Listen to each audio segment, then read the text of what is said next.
In this video, I'm going to be showing you how you can download Chained Together on your PC. Begin your journey in the depths of hell, chained together with your companions. Your mission is to escape hell by climbing as high as possible. So in order to download this game, first of all what you want to do is you're going to go ahead and open any browser in your system. Then you're going to type into the search box for Steam and then hit enter. After that, you will be able to see here your Steam link at the top. So you're going to click on that. And once the Steam website has been loaded up, you're going to click on the search box at the right side of your screen. And in here, you're going to type in for Chained Together.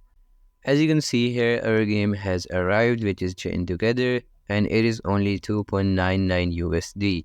So you're going to click on that. And once you have arrived here, you're going to scroll down and then just click on add to cart.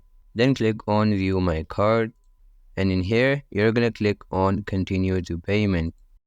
After that, you're just gonna select here your payment method, that how you wanna pay, and then you're gonna enter here your payment information. Once you have done it all, you can scroll down and then click on continue. Once you click on continue, the game will be purchased and then you can play this game.